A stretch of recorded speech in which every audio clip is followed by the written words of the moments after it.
In last week's episode, I shared what made McAfee so valuable and the sale of my company. But the story doesn't end there. In this episode, we go deeper into the lessons learned and what comes next. Here's part 2 of Sold. Hey, this is Greg McAfee, and welcome to the Greg McAfee Show. Now let's get started.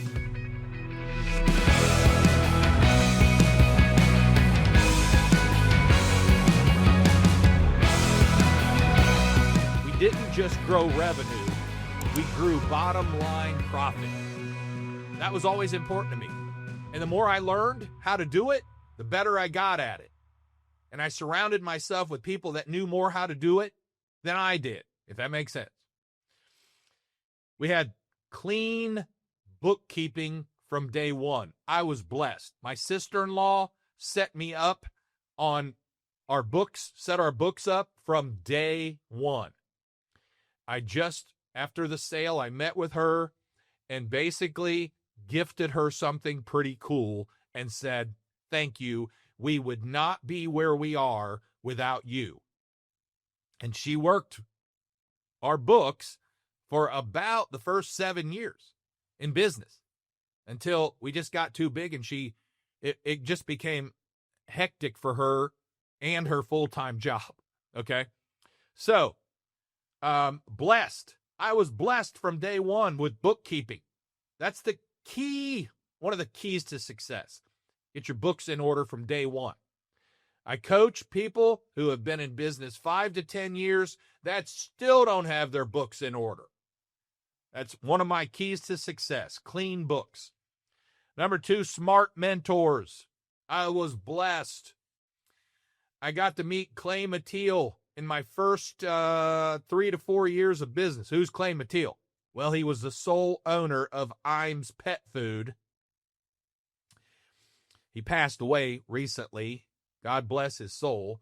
But he was the sole owner of Imes Pet Food who had a passion to help small businesses in the Dayton market and started basically an entrepreneurial school called Aileron that's still in existence today. He bought about 50 to 100 acres and built a $15 to $20 million facility on it, which is probably 30 to 40 million today.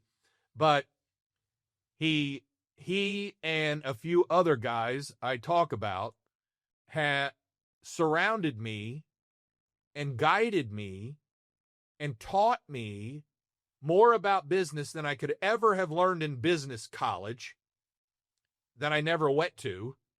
I chose the easy way and went into the Marine Corps.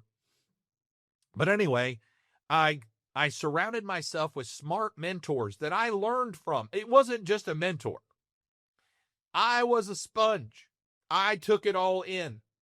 If you were to take, I am nobody but little Greg McAfee here in Dayton, Ohio. But if you were to take some of this content and apply it in your life and business, you will be as successful as me or more. If I could have learned what I know today in the first 5 years, who knows what we would have done.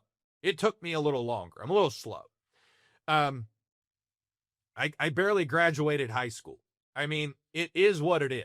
And today, I teach in colleges. I've taught doctors about indoor air quality. So it's not where you start, it's where you end up. And we've just begun. I sold McAfee, retired from McAfee, but refired in life. And I'm 62. I hope I have another close to 30 years to live to continue on my family legacy, my family trust, my family bank. Oh, I can't wait. I can't wait to get started. And I've got about 37 more days as of today here. And I can't wait to get started. So I also learned more about EBITDA and what an EBITDA is and how to increase it. Very important. All right. Number 3, culture. Oh my goodness. How I love teaching culture and developing a strong, successful culture. You see, we built a culture people were attracted to. Culture's just it's the business's personality. It's what you do and how you do it in a business. Families have cultures, businesses have cultures. It's how you do things. And how I do things is very important. And I run a tight ship. I like things done a certain way. I do things a certain way because I have a gift to know what attracts a customer and how a customer will pay more for what we have because of our culture. So it's caused solid retention. It's called motivating teams. It's called leadership pipelines. They bought into my leadership team, bought into my vision. It's called attracting customers like no one else. And it is a gift. I'll just say that. It's a gift. Culture is extremely important. You want to learn more? Get a hold of me. I'll teach you how to build a strong culture, stronger than you've ever imagined. Number 4, process and systems. You see, you don't get one of the highest multiples of today without having process and systems. I can only speak for myself, tight operations, attention to detail, documented systems. Going through the due diligence process, the people who bought us were blown away by how fast we could come up with what they needed. Unlike any other company, we already had it. We just needed to find it, put it together, and send it. If they needed it in a week, we got it in 2 to 3 days. I loved that. I loved it. I had 2 people on my team who knew what was going on. Nobody else knew this. You can't tell people. You can't tell people you're thinking about selling. What that does is that creates doubt. They may leave, and customers are scared, and they may leave. Well, who knows what's going to happen. So there was only my family and a few other people who knew, and that's it. So tight operations, documented systems, and consistency across the board. That comes back to running a tight ship. I like consistency. It's got to go the same way. If we improve, wonderful. But let's do it the same way. Let's keep doing it the same way until we improve, change it, and then be consistent again. Consistency is another key to my success. And then you've got community reputation. Oh my gosh. I know we go back to brand, but you guys, I am passionate about this. I am so passionate about this. You can't buy trust, but you can earn it. And you earn it by winning hundreds of awards. And I'm talking hundreds. Torch Award winner. One of the greatest coveted awards in the Dayton market. A Torch Award. We won it. A Dayton icon. We're an icon in our entire population of Dayton, Ohio. And when I say Dayton, Ohio, it covers all the suburbs. It's called the Miami Valley. It's us. It's who we are. It's all these little suburbs off of Dayton. Deep roots, 35 years. And I talked about the tree the other day. Our roots go deep. Our tree is not that big because our market's not that big, but our roots go deep. Private equity, get this, understand it, private equity pays for value, not vibes, not good vibes. They pay for value. So you build right, and you'll exit right. And that's what I am doing. That's what I did. I sold right. I'm exiting right. And that's what I'm doing. And that matters. So it's pretty clear in the Bible, which I talk about often, Proverbs 16:3. I read a book of Proverbs almost every day. I can't say every day because things happen and life gets in the way, but I read Proverbs often. One book of Proverbs every day. There's 31 books. There's about 31 days in a month. You read one every day and then you start over. You want wisdom? Read Proverbs. Proverbs 16:3 says, commit your works to the Lord and your plans will succeed. And I have done that from day one. What's next? Great question. What's next? And what can you learn? So what now? Well, I'm still here. I'm still mentoring. Like I said, I've only got 30 some days left here at McAfee, but I've already built another business. I've already built an office complex to where I go every day because I'm surely not going to sit at home every day. I've already planned. It's called planning. It's called strategy. It's called second phase of life because I'm refiring and I'm refiring even stronger. Just think about, I get to start a business already knowing how to do it, which I didn't have that advantage in 1990, even through 1997. I really had a breakthrough, learned from a lot of people, read a lot, and we really started excelling somewhere between 1997 and 2000. Like I said, I'm slow. It took me a while. I wasn't about fast growth, never was. I learned from the best that fast growth will take you under faster than lack of capital. So I was all about steady growth. I was all about consistency and doing it right and taking care of people. That's it. Bottom line. So I'm still here. I'm still mentoring. I'm still teaching. I'm still coaching. I'm growing businesses. The RV storage facility, it's going to be huge. I want to be the largest RV indoor climate controlled storage facility in the United States. And I hope to get there in the next 5 to 7 years. We've got my son and I have a crypto education business we're starting. He's the guru on crypto. And it's going to be good because so many people aren't into it yet, but they will be.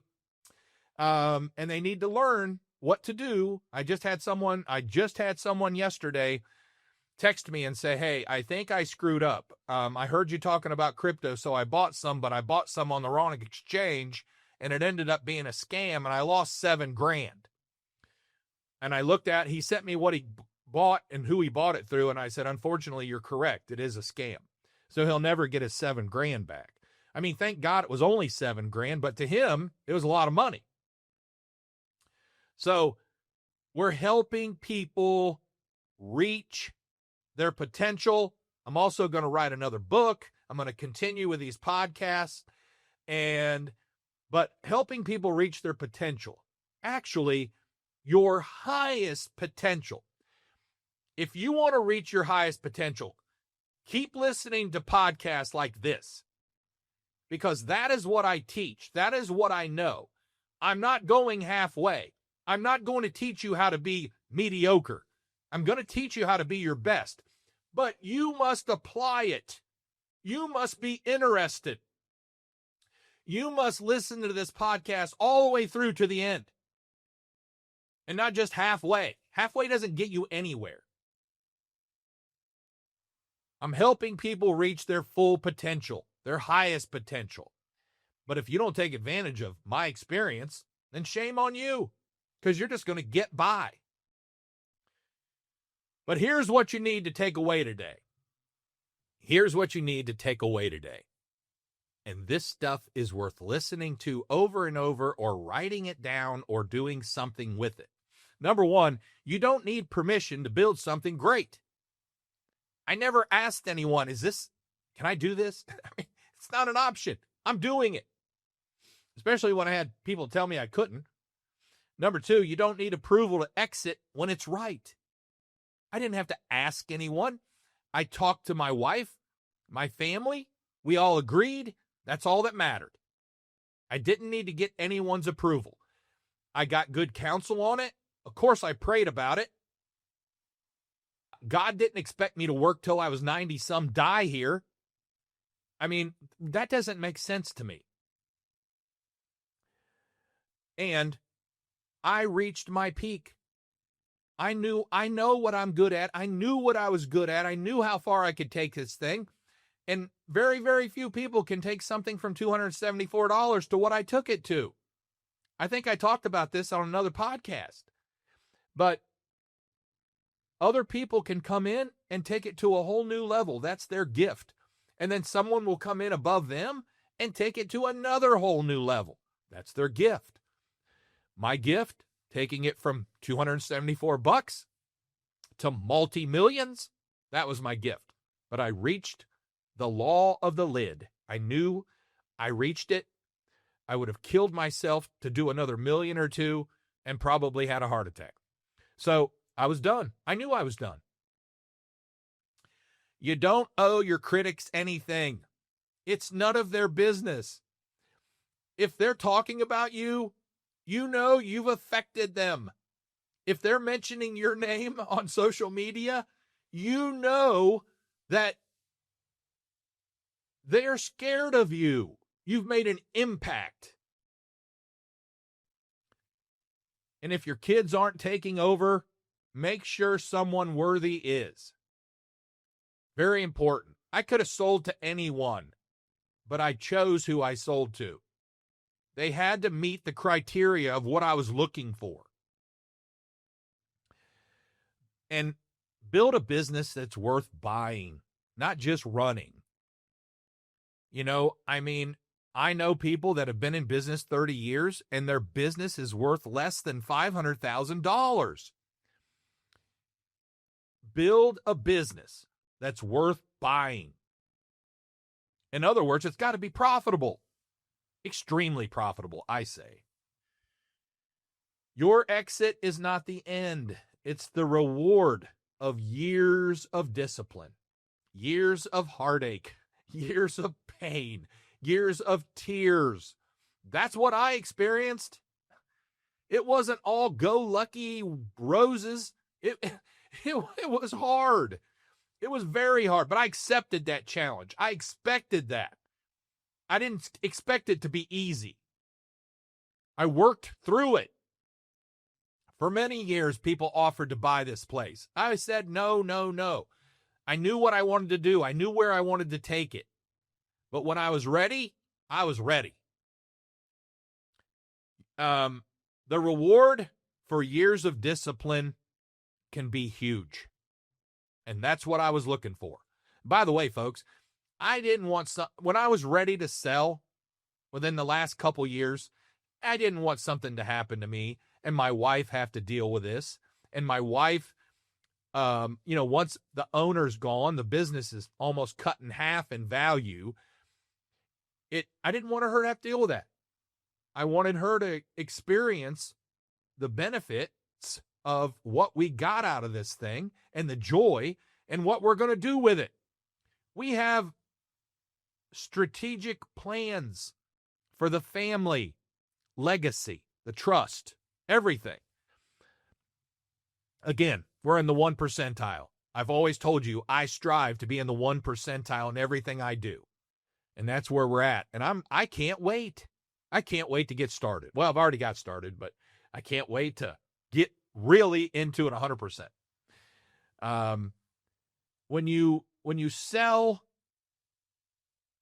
today, do it with your head held high. I am proud in a good way of what I was able to accomplish with many people's help, what I was able to accomplish and what I was able to get out of this thing. It is an accomplishment that it's a milestone like no other.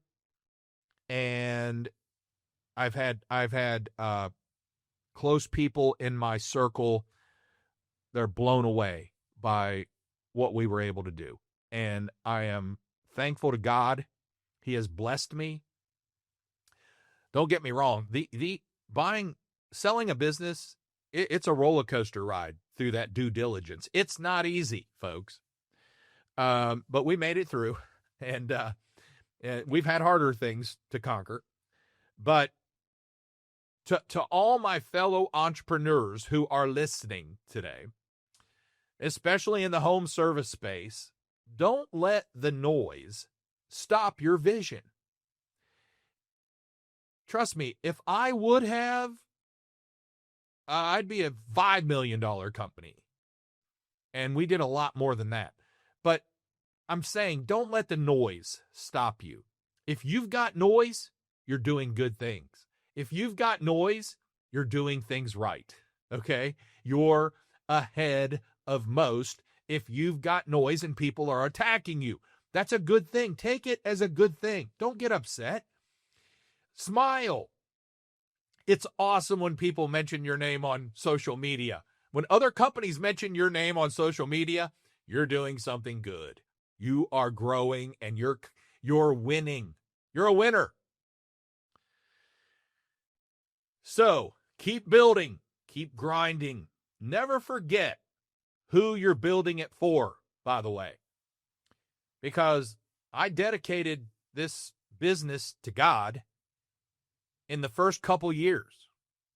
When I read Stanley Tam's book, God Owns My Business, I got very involved in that.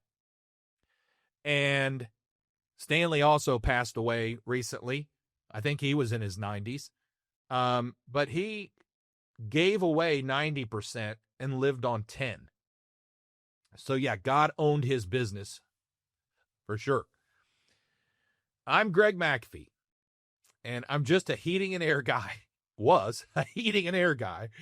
That's going to get hard to get used to. In Dayton, Ohio. And I accomplished what most could not accomplish. That means you can too. What are your goals? What are you aiming for? This podcast today is here to help you. Share it with another business owner. Get it out there. Help me grow this thing. I'm just trying to give you good advice. It's wise advice. It's mostly godly advice. It's biblically based. If you don't believe in God or the Bible, don't watch this thing. But I hope even if you don't believe in God and the Bible, something I say will make you want to learn more about God and the Bible. But it's encouraging. I want to encourage you. And remember, the critics don't build empires. Builders do. Think about it. So before we wrap up, if you're watching on YouTube, don't forget to like and subscribe below. You can also support this podcast by rating and reviewing on iTunes or your preferred listening platform. Keep listening. I'll do my best to keep challenging you. Don't forget to follow us on Instagram and Facebook at The Greg McAfee Show. No spaces, no underscores. As always, thanks for listening. Carry on. God bless. Make this day the best day of your life because we're not promised tomorrow. I'll see you later.